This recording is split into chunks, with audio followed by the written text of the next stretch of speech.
नमस्कार दोस्तों, आपका स्वागत है आपके अपने YouTube channel Gyanshala with Nikhil में। तो सिंप्लीफिकेशन चैप्टर के अंदर जो हमारा टॉपिक है आज का वो है calculating the number of zeros. दिए गए प्रश्न में शून्य बताने होते हैं। तो शून्य बताने से पहले या नंबर ऑफ जीरोस बताने से पहले हमें ये जानना होता है कि किसी भी क्वेश्चन में जब हम मल्टीप्लाई करते हैं दो या दो से अधिक नंबरों का, तो कब कब हमें जीरो मिलता है और कब कब हमें जीरो नहीं मिलता है। तो हमें जब भी दो या दो से अधिक नंबरों के मल्टीप्लिकेशन में जीरो मिलता है, उसके लिए सिर्फ और सिर्फ एक कंडीशन होती है कि जो भी हम नंबर मल्टीप्लाई कर रहे हैं उनमें से किसी न किसी एक नंबर के जो फैक्टर होते हैं उन फैक्टरों में एक तो दो मिलना चाहिए और एक फैक्टर जो हमें मिलना चाहिए वो 5 मिलना चाहिए। मतलब क्या हुआ?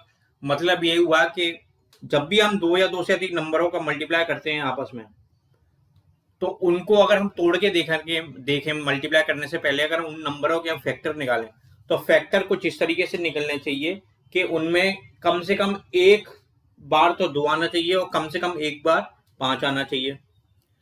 तो जब भी हमारे पास में ऐसे फैक्टर निकल के आ जाते हैं नंबर के कि उनमें कम से कम एक बार तो दो आ जाए और कम से कम एक बार 5 आ जाए, तभी हम कह सकते हैं कि हमें उस मल्टीप्लिकेशन में एक जीरो मिल जाएगा।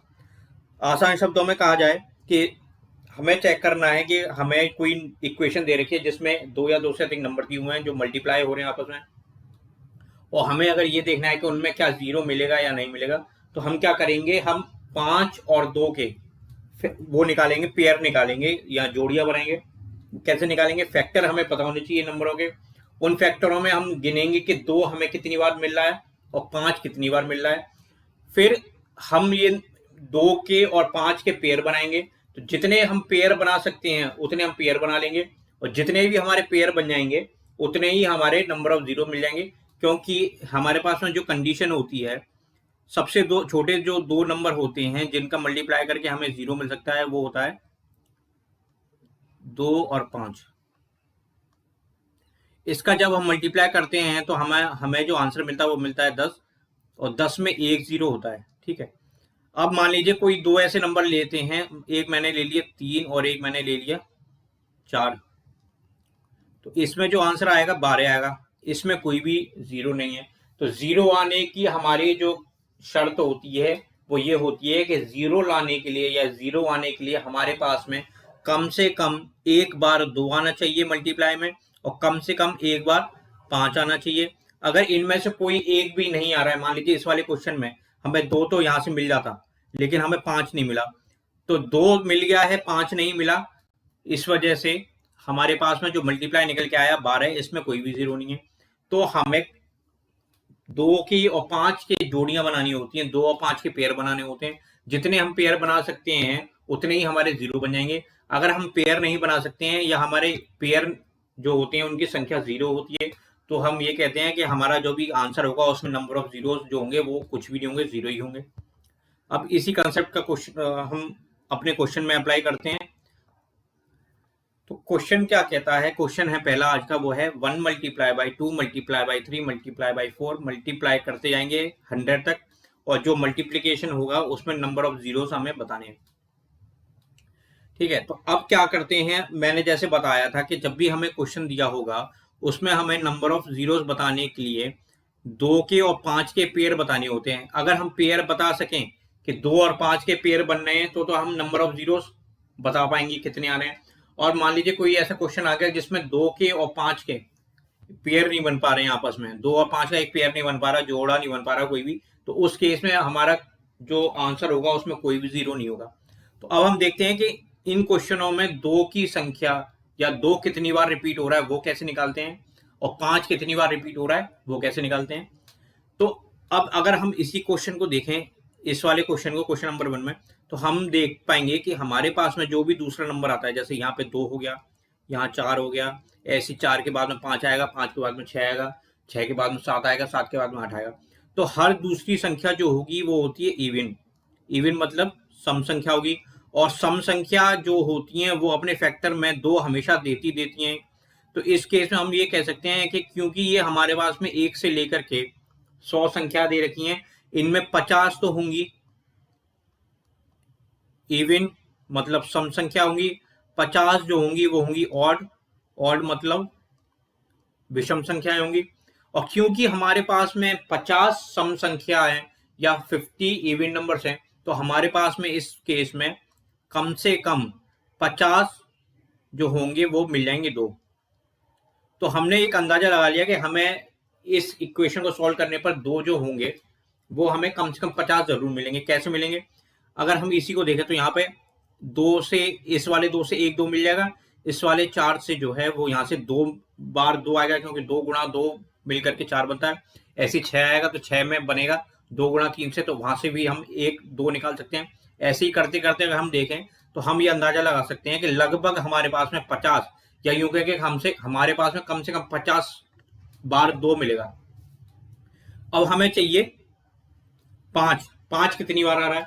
तो 5 लाने के लिए हमारे पास में कौन कौन सी संख्या होती हैं इस सीरीज में? एक तो हमें देखिए 5 मल्टीप्लाई हो रहा होगा, एक 10 मल्टीप्लाई हो रहा होगा, एक 15 मल्टीप्लाई हो रहा होगा। ऐसे ही हम जब आगे बढ़ते जाएंगे तो आखिरी टर्म जो मल्टीप्लाई हो रहा होगा वो 100 मल्टीप्लाई हो रहा होगा। ये वो सारे नंबर है जिनसे हमें 5 मिल सकता है, और ये सम संख्या वो वाली संख्या हो जाएंगी जिनसे हमें 2 मिल सकता है। अब हम क्या करते हैं, हम कोशिश करते हैं कि हम पेयर निकाल सकें 2 और 5 की, हम कितनी जोड़ी बना सकते हैं। ठीक है, उसके लिए हम क्या करते हैं, एक तो हमें 2 की संख्या पता होनी चाहिए और 5 की संख्या पता होनी चाहिए। फिर हमें पेयर बनाने का तरीका पता होना चाहिए कि जोड़ी कैसे बनाएंगे या पेयर कैसे बनाएंगे। ठीक है, तो हमने क्या किया, 5 क्यों की जो होगी इसमें अगर हम देखें तो 5 लाने के लिए हमारे पास में जो नंबर हैं वो कम हैं, और 2 लाने के लिए जो नंबर होंगे वो ज्यादा होंगे। तो हम क्या करते हैं, जब भी ऐसे क्वेश्चन होता है तो हम जो संख्या हमें लगती है कि कम आ रही होगी, जैसे हमें इस क्वेश्चन में लग रहा है कि 5 कम आ रहा होगा, तो हम उस 5 को निकालने की कोशिश करेंगे। हम ये देखेंगे कि इस सीरीज में 5 कितनी बार आ रहा है। तो उसका क्या तरीका होता है, हमें डिवीजन करना पड़ता है। डिवीजन कैसे करते हैं, डिवाइड करते हैं हम 5 से। ठीक है, पहले तो पता चल गया कि जिस नंबर की हमें आवृत्ति या फ्रीक्वेंसी निकालनी है उस नंबर से हम डिवाइड करते हैं। तो यहाँ पे क्योंकि हमें 5 निकालना है, 5 कितनी बार आ रहा है, तो हमने डिवाइड किया 5 से। अब किस नंबर को डिवाइड करना है ये देखेंगे। तो ये जो सीरीज दे रखी होती है, ये वाली जो सीरीज दे रखी होती है, ऐसे ही और भी क्वेश्चन होंगे जिनमें सीरीज दे रखी होगी। तो इस सीरीज को चेक करने के लिए, मतलब इस सीरीज को पहचानने के लिए एक चीज होता है कि ये जो सीरीज होगी वो 1 से शुरुआत होनी चाहिए। जैसे यहाँ पे शुरू हो रही है 1 से, 1 मल्टीप्लाई बाई 2 मल्टीप्लाई बाई 3। दूसरी जो सीरीज बनती है ये कंटिन्यूस सीरीज होती है। कंटिन्यूस सीरीज का मतलब ये हुआ कि हर अगला नंबर अपने पिछले वाले नंबर से 1 ज्यादा होना चाहिए।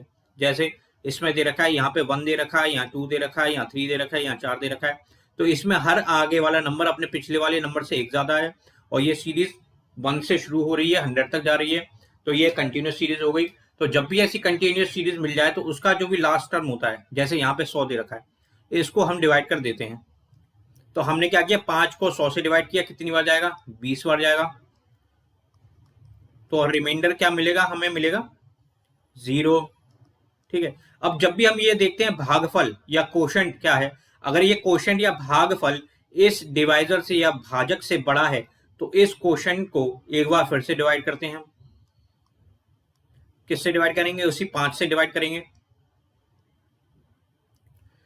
फिर हमने डिवाइड करके देखा कितनी बार जाएगा, ये 4 बार जाएगा, यहाँ जाएगा 20, और जो रिमाइंडर आएगा या शेषफल आएगा वो आएगा 0। अब हमने फिर से चेक किया क्या ये भागफल या कोशेंट जो है इस 5 से बड़ा है या बराबर है या छोटा है। तो जब भी ऐसा रिजल्ट मिल जाए जहां पे हमें कोशेंट या भागफल है वो इस वाली संख्या से छोटा है, इस 5 से छोटा है, तो हम डिवाइड करना वहीं छोड़ देते हैं। और फिर उसके बाद में अगला क्या करते हैं, अगर मान लीजिए यहाँ पे 4 की जगह 5 आता या 6 आया था, तो हम उस संख्या को दोबारा एक बार डिवाइड करते और फिर कोशेंट देखते। फिर कोशेंट अगर छोटा आता है 5 से तो वहीं पे डिवाइड करना छोड़ देते, नहीं तो फिर हम ये डिवीजन करते रहते, तब तक करते रहते जब तक हमें यहाँ पे भागफल या कोशेंट है वो 5 से छोटा ना मिल जाए। ठीक है, तो वो हम चेक करेंगे। उसके बाद में क्या करेंगे, हमारे पास में जितने भी कोशेंट निकल के आते हैं या जितने भी भागफल निकल के आते हैं उनको हम जोड़ लेते हैं। तो हमने यहाँ पे देखा कि 2 हमारे पास में भागफल आए, एक आया 20, एक आया 4, तो इसका जो रिजल्ट आया ये आया 24। कितना आया, 24। अब ये जो 24 निकल के आया है ये हमें ये बताता है कि इस वाली सीरीज में 1 से लेकर के 100 तक की संख्याओं को जब मल्टीप्लाई करते हैं तो 5 कितनी बार निकल के आता है वो संख्या ये बताता है। तो हमें ये पता चल गया कि इस वाली सीरीज में जो 5 आया है वो आया है 24 बार। ठीक है, अब ये देखिए 5 हमने निकाला कितनी बार आया, 24 बार, और 50 हमने अंदाजा लगाया है कि कम से कम 50 बार आएगा। क्यों? क्योंकि हमारे पास में 50 सम संख्या दे रखी है और हर एक सम संख्या जो है वो हमें कम से कम एक बार 2 जरूर देगी। इस वजह से 2 की संख्या जो होगी वो 50 से ज्यादा होगी। अब हमें जोड़ी बनानी है, पेयर बनाने हैं 5 के और 2 के। तो हम क्या देखते हैं, अब हम एक चीज और कंसेप्ट समझें कि पेयर बनाने के लिए हमारे पास में क्या होना चाहिए, 2 और 5 ऐसे पेयर बनने चाहिए। ठीक है, मतलब एक 2 यहां से उठाएंगे, एक 5 यहां से उठाएंगे और एक पेयर हमारा बन जाएगा। ऐसे भी दूसरा 2 यहां से उठाएंगे, दूसरा 5 यहां से उठाएंगे, ऐसी पेयर बनता जाएगा। तो ऐसे कल चलते चलते चलते चलते हम 24 पेयर बना लेंगे, जिनमें एक तो 2 होगा और एक 5 होगा। क्यों? क्योंकि यहाँ पे 24 बार 5 दे रखा है, तो ऐसे हम 24 बार पेयर तो बना सकते हैं। जब 25 वाला पेयर बनाने को आएंगे तो एक हम यहाँ से 2 तो उठा लेंगे, लेकिन जब हम यहाँ पे आएंगे 25 वाला पेयर बनाने के लिए तो हमें यहाँ पे 5 नहीं मिलेगा, क्योंकि हमारे पास में जो 5 निकल के आए हैं वो 24 निकल के आए हैं। तो इसका मतलब क्या हुआ कि हमारे पास में जो पेयर बनेंगी या जोड़ी बनेंगी वो बनेंगी 24। ठीक है, तो हमें ये पता चल गया कि 24 जोड़ी बनेंगी। फिर हमने देखा कि एक जोड़ी की वजह से हमें 1 0 मिल रहा है, एक जोड़ी की वजह से हमें 1 0 मिल रहा है। तो 24 जोड़ी की वजह से हमें कितने 0 मिल जाएंगे, एक जोड़ी की वजह से 1 0 है, तो 24 जोड़ी की वजह से 24 0 मिल जाएंगे। तो इसका मतलब क्या हुआ कि हमें इस क्वेश्चन में ये पता चल गया कि नंबर ऑफ पेयर्स या जोड़ियां बननी है 24, और इन 24 जोड़ियों की वजह से ही हमें 24 0 मिल जाएंगे। तो हमारे इस क्वेश्चन का जो आंसर हो जाएगा वो हो जाएगा ऑप्शन बी 24। क्यों 24 हो जाएगा? क्योंकि हमने देखा था कि 2 और 5 का जब एक पेयर बनता है तो हमें 10 मिलता है, 10 में 1 0 होता है। फिर हमने चेक कर सकते हैं 25 और 4 का जब गुणा करेंगे तो यहाँ से हमें 2 पेयर मिल जाएंगे, 2 और 2 पेयर मिल जाएंगे, एक मिलेगा 2 5 यहाँ से मिलेंगे, 2 यहाँ से मिलेंगे, तो 2 पेयर बन जाएंगे। और जब हम इसका रिजल्ट चेक करते हैं तो यहाँ पे आता है 100, यहाँ पे 2 0 मिल जाते हैं। ऐसे जब हम देखते हैं 125 और यहाँ पे आ जाए 8, तो यहाँ से 3 मिल गए, 5 3 मिल गए, 2, इसका मतलब हो गया 3 जोड़ियां मिल गई हमें 2 और 5 की, तो 0 जो आ जाएगा यहाँ पे वो आ जाएंगे 3। तो जितनी जोड़ियां बन जाएंगी उतने ही हम नंबर ऑफ जीरोस बता सकते हैं। तो यहाँ पे क्योंकि हमने देखा कि 24 जोड़ियां बनी थी तो इसलिए हमारा जो आंसर हो गया वो हो जाएगा 24। अब हम इसी कंसेप्ट को अपने अगले क्वेश्चन पर यूज करके देखते हैं। दूसरा क्वेश्चन कहता है 5 का 10 से मल्टीप्लाई किया, फिर 15 से मल्टीप्लाई किया, और ऐसे चलते चलते हमने 45 तक मल्टीप्लाई किया नंबर को, और फिर जो मल्टीप्लीकेशन होगा उसमें हमें नंबर ऑफ जीरोस बताना है। ठीक है, तो इसमें फिर वही हम चेक करेंगे, हमें 2 के और 5 के जोड़ियां बनानी है, कितनी हम जोड़ी बना सकते हैं। उसके लिए हम ये पहचाने कि 2 कितनी बार आएगा और 5 कितनी बार आएगा। जो हमें लगता है कि ज्यादा बार आ रहा है वो उसको हम सॉल्व नहीं करेंगे, और जो हमें लगता है कि कम बार आ रहा होगा उसको हम सॉल्व करेंगे। ठीक है, तो अब इसमें देखिए जो ये सीरीज दे रखी है इसमें हर नंबर जो है, सारे के सारे नंबर जो हैं उनमें से हम कम से कम एक 5 निकाल सकते हैं। यहाँ से 5 आ जाएगा, यहाँ से भी 5 आ जाएगा, यहाँ से भी 5 आ जाएगा, इसके बाद में 20 आएगा, उससे भी 5 आ जाएगा। ऐसे चलते चलते ये 45 से भी हम 5 निकाल सकते हैं। तो इसका मतलब ये हो गया कि हमें भले ही 5 की संख्या ना पता चल रही हो, लेकिन हमें इतना जरूर पता है कि 5 जो होंगे वो ज्यादा निकल के आएंगे। कितने निकल के आएंगे वो हमें नहीं पता, हमें जरूरत भी नहीं है। अब हम देखते हैं 5 हमें पता चल गई, अब हम देखते हैं 2 निकालने के लिए क्या चाहिए होता है। 2 निकालने के लिए हमें जो सीरीज दी होती है उसमें देखने होते हैं सम संख्याएं। जितनी सम संख्याएं होंगी वो हमें कम से कम एक शून्य जरूर देगी।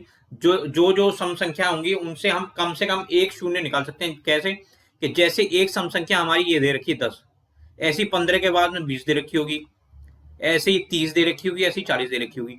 तो इन सम संख्याओं से जब हम फैक्टर करते हैं तो 10 को ले सकते हैं 5 मल्टीप्लाई बाय 2, तो 1 2 इससे निकल आएगा, ऐसे 20 से भी निकल के आ जाएगा, ऐसे 30 से भी निकल के आ जाएगा, ऐसे 40 से निकल के आ जाएगा। ठीक है, तो हमें पता चल गया कि अगर हमें 2 चाहिए सीरीज में तो हमारे पास में सीरीज में सम संख्या होनी जरूरी है। अगर सम संख्या नहीं है तो हम 0 नहीं निकाल सकते।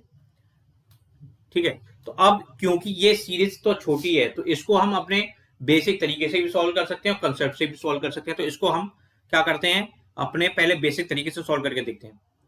तो बेसिक तरीका क्या कहता है कि इस सीरीज में से हम सारी सम संख्या अलग निकाल लें। तो सम संख्या क्या होगी, 10 हो गई, 20 हो गई, 30 हो गई और 40 हो गई। यही सम संख्याएं निकल के आएंगी इसमें, बाकी की सारी विषम संख्याएं होंगी। तो हमने देखा 10 में हम देखेंगे 10 को लिख सकते हैं 5 मल्टीप्लाई बाय 2। यहां से कितने 2 निकल के आए, 1, तो यहां लिख दिया हमने 1। 20 को हमने लिखा 5 मल्टीप्लाई बाई 4, और 4 में क्योंकि 2 बार 2 आता है तो यहां से कितने 2 मिल जाएंगे, हमें 2 मिल जाएंगे। 30 में देखेंगे तो इसको ले सकते हैं 15 मल्टीप्लाई बाई 2, तो यहां से जो 2 निकला वो निकल के आया 1। 40 को हमने लिखा 5 मल्टीप्लाई बाई 8। अब क्योंकि 8 जो होता है उसमें 2 3 बार मल्टीप्लाई हो गया आता है, कैसे 2 मल्टीप्लाई बाई 2 मल्टीप्लाई बाई 2 कितना होता है 8। तो इसका मतलब ये हुआ कि यहां से हमें जो 2 मिलेंगे वो मिलेंगे 3। अब हमें टोटल नंबर ऑफ 2 बताने हैं, 2 बताने हैं, 2 कितने आएंगे निकल के। तो हम इनको जोड़ सकते हैं और हम बता सकते हैं कि हमारे पास में 2 कितने निकल के आएंगे। तो हमने देखा कि अगर हम इसको ऐड करें तो हमारे पास कितना निकल के आएगा, हमें निकल के आएगा 1 और 2 3, 3 और 1 4 और 3 7। तो 2 जो निकल के आ रहे हैं इस सीरीज में वो आएंगे 7, ठीक है। और 5 जो निकल के आएंगे वो ज्यादा बार निकल के आएंगे, कैसे कि 5 से 1 5 यहां आ गया, 1 यहां मिल गया, 1 यहां मिल गया, 1 20 से मिल जाएगा, 1 और 2 25 से मिल जाएंगे। तो कुल मिलाकर के हम अगर देखेंगे तो हमें 5 मिलेंगे ज्यादा बार और 2 मिलेंगे कम बार।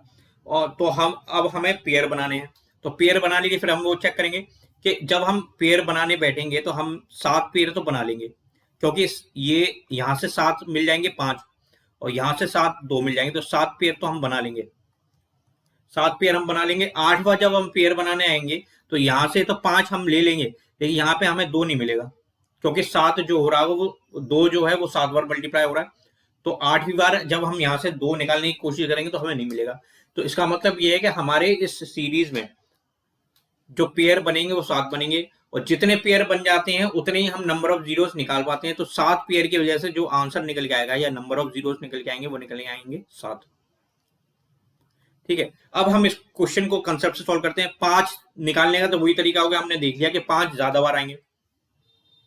दूसरा अब हम देखते हैं कि हम 2 कैसे निकाल सकते हैं। तो मैंने ये बताया था कि हमें एक कंटिन्यूस सीरीज बनानी होती है। कंटिन्यूस सीरीज कैसी, कि ऐसी सीरीज हम बनाएंगे जिसमें जो मल्टीप्लीकेशन शुरू हो रहा होगा वो 1 से शुरू हो रहा होगा, और हर अगला नंबर जो मल्टीप्लाई हो रहा होगा वो अपने पिछले वाले नंबर से 1 ज्यादा होगा।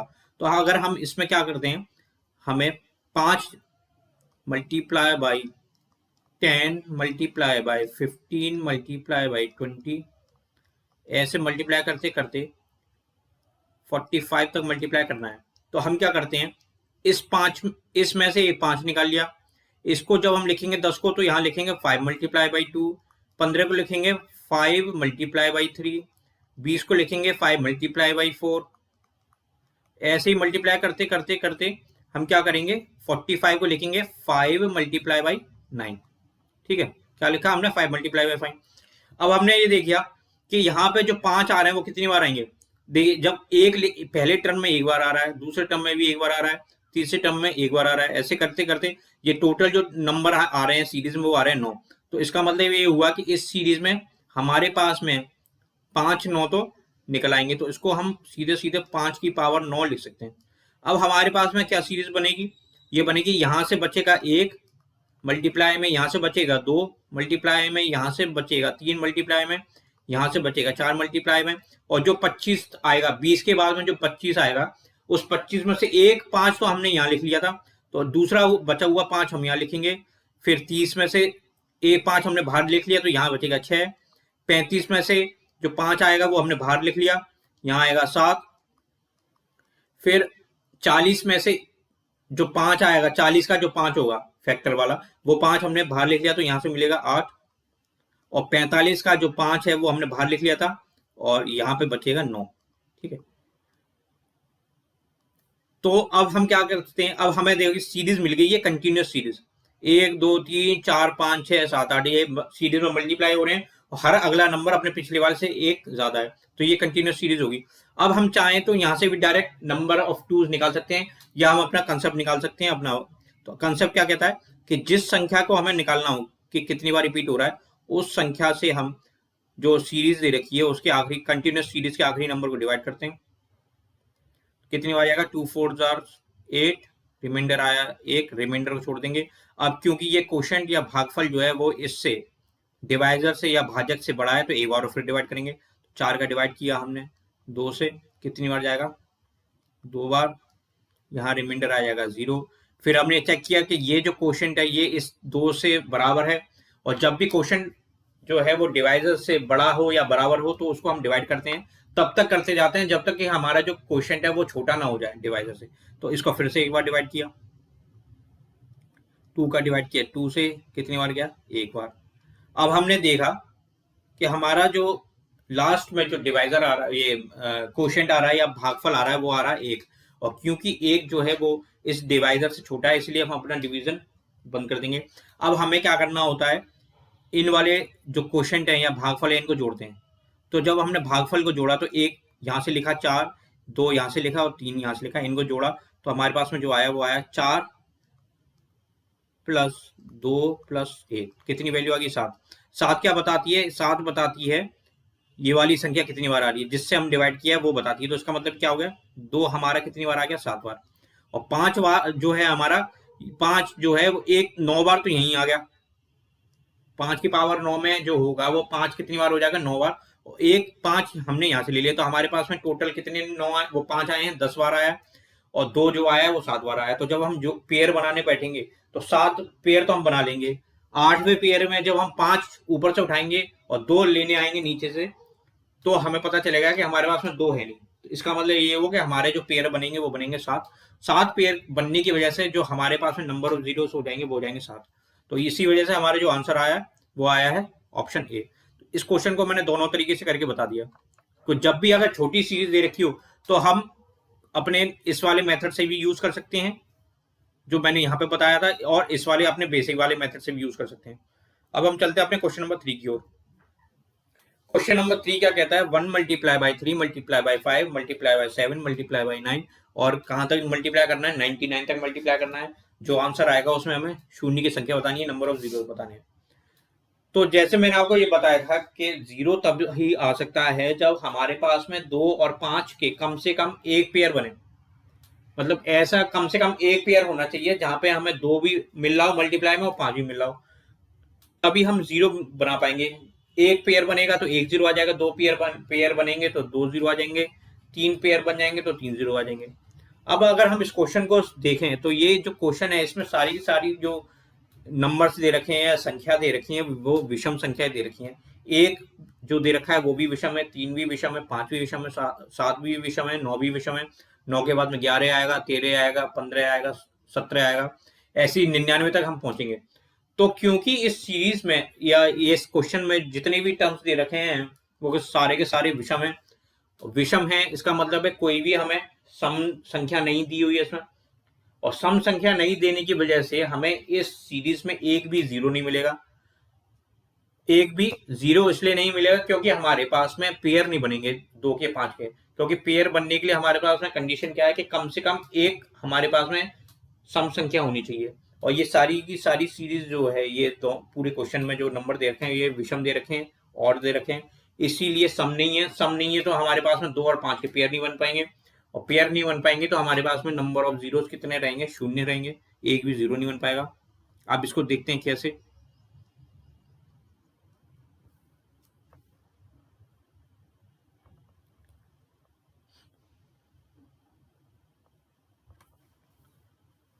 देखिए देखते हैं कैसे।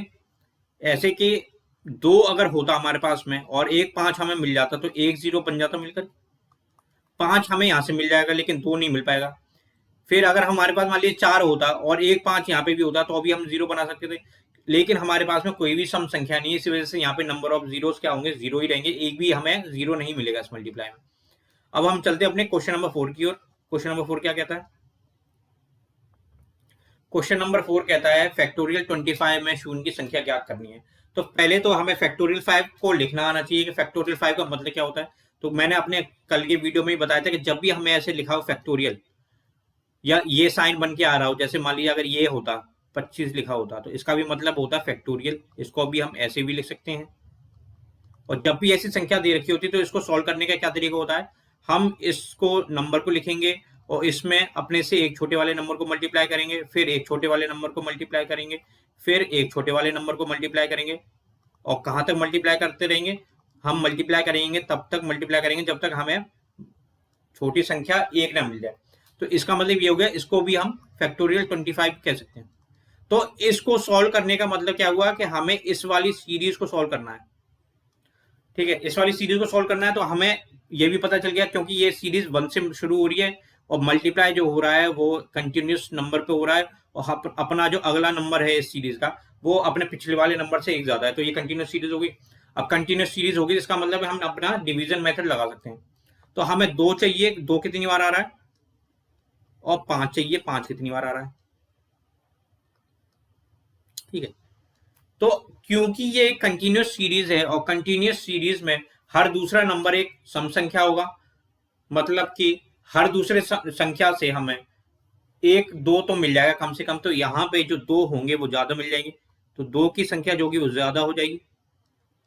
तो 2 की संख्या नहीं निकालें तो भी हमारा काम चल जाएगा। अब हम देखते हैं 5 निकालेंगे तो कैसे निकालेंगे। तो इस सीरीज में हमको पता चल रहा है कि एक तो 5 मल्टीप्लाई हो रहा होगा, एक 10 मल्टीप्लाई हो रहा होगा, एक 15 मल्टीप्लाई हो रहा होगा, एक 20 मल्टीप्लाई हो रहा होगा, एक 25 मल्टीप्लाई हो रहा होगा। ठीक है, इस सीरीज में ये मल्टीप्लाई हो रहे होंगे नंबर। तो इस 5 से हमें एक बार 5 मिल जाएगा, इस 10 से हमें एक बार 5 मिल जाएगा, 15 से भी हमें एक बार 5 मिल जाएगा, 20 से हमें एक बार 5 मिल जाएगा, 25 से हमें 2 बार 5 मिलेंगे। क्यों? क्योंकि 25 जो आता है वो 5 गुणा 5 से आता है, तो 2 बार 5 का मल्टीप्लाई करने पर हमें 25 मिल रहा है। तो हमें ये पता चल गया कि टोटल नंबर ऑफ 5 हमें कितने मिल जाएंगे यहाँ पे, वो मिल जाएंगे हमें, अगर इसको काउंट करें 1 2 3 4 और 2 6, तो 5 जो मिल रहे हैं वो मिल रहे हैं हमें 6। ठीक है, तो अब हम क्या करते हैं, हम वही पेयर बनाने की कोशिश करते हैं। तो क्योंकि 5 हमें 5 जो है वो 6 बार आ रहा है, तो हम 6 पेयर तो बना सकते हैं। 7वां पेयर जब बनाएंगे तो हमें यहाँ से 2 तो मिल जाएगा 7वें पेयर के लिए, पर यहाँ से 5 नहीं मिल पाएगा। और जब तक हम पेयर नहीं बना सकते तब तक हम 0 नहीं बता सकते। तो क्योंकि हमारे पास केवल और केवल 6 पेयर बन पाएंगे, इसीलिए इस क्वेश्चन में जब हम आंसर सॉल्व करेंगे तो हमें पता चलेगा कि इस सीरीज में जो नंबर ऑफ जीरोस होंगे वो होंगे 6। ऑप्शन डी हमारा आंसर हो जाएगा इस क्वेश्चन का। अब हम अपने कंसेप्ट से चेक करते हैं कि क्या हमें कंसेप्ट से भी जो नंबर ऑफ जीरोस है वो 6 मिल रहे हैं या नहीं। तो उसके लिए क्या करेंगे, हमें ये तो पता चलेगा कि 2 जो होंगे वो ज्यादा होंगे। ठीक है, 2 जो होंगे ज्यादा होंगे, क्योंकि इस सीरीज में जो नंबर ऑफ इवन टर्म्स हैं या सम संख्याएं वो ज्यादा दे रखी होंगी, तो हमें 2 जो मिलेंगे वो ज्यादा मिल जाएंगे। हमें पता करना है 5 कि 5 हमारे पास में इस सीरीज में कितने आएंगे। तो उसके लिए हमें क्या करना है, सीरीज पहचाननी होती है। सीरीज में 2 चीज देखनी होती है, एक तो सीरीज जो हो रही है वो मल्टीप्लाई में 1 से शुरू हो, दूसरा जो सीरीज है वो कंटिन्यूस होनी चाहिए, मतलब जो अगला नंबर है वो पिछले वाले नंबर से एक ज्यादा होना चाहिए। तो हमने देखा क्योंकि एक सीरीज है, ये वाली जो सीरीज बनी है ये 1 से शुरू हो रही है और अगला जो नंबर है वो अपने पिछले वाले नंबर से एक ज्यादा है। इसका मतलब ये है कि यहाँ पे हम अपना डिवीजन मेथड लगा सकते हैं। डिवीजन मेथड लगाने का क्या मतलब हुआ कि जिस संख्या की हमें देखना है रिपीटिशन की वो संख्या कितनी बार आ रही है, उस संख्या से हम डिवाइड करते हैं सीरीज के लास्ट नंबर को। सीरीज के लास्ट नंबर क्या दे रखा है हमें, सीरीज का लास्ट जो नंबर दे रखा है वो दे रखा है 25। ठीक है, तो अब हम इसको डिवाइड करके देखेंगे। तो हमने देखा कि 5 को अगर 5 से मल्टीप्लाई करें या 25 से भाग दें तो 5 बार जाएगा, रिमाइंडर आ जाएगा 0। अब ये जो क्वोशिएंट या भागफल आया है ये इस 5 डिवाइजर से या भाजक के बराबर है।